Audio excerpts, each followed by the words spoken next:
یار یہ کیا ماجرا ہے؟ یہ ریٹس کیوں تبدیل کر رہے ہیں؟ سارے مسلمان ہیں، گوشت کا الگ ہے، سبزی کا الگ ہے، آٹے کا الگ۔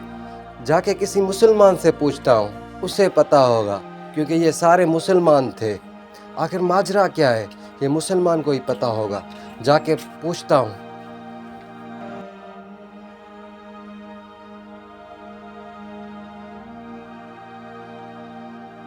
مسجد میں امام صاحب ہوگا، وہ تو مسلمان ہے، ان سے پوچھتا ہوں کہ آخر یہ کیا ماجرا ہے۔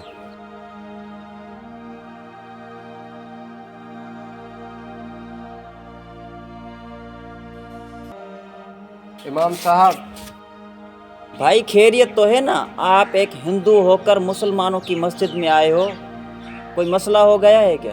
امام صاحب مجھے آپ سے ایک بات پوچھنی تھی۔ جی بھائی پوچھو۔ امام صاحب آج کسی کام سے مجھے شہر جانا پڑا۔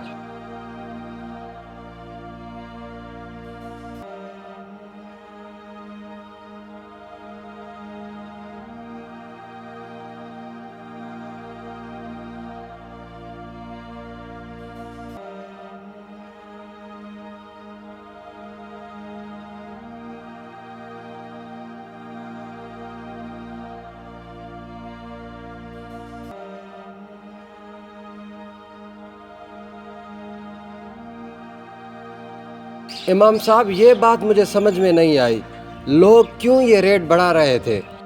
بھائی آپ کو شاید معلوم ہوگا کہ کچھ ہی دنوں میں مسلمانوں کا بابرکت مہینہ رمضان الکریم آ رہا ہے۔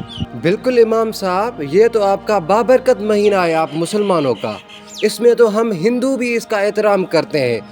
اس ماہ میں تو ہم ہندو بھی کم ریٹ کرتے ہیں تاکہ مسلمانوں کو کوئی تکلیف نہ ہو۔ یہ کیسی مسلمانی ہے؟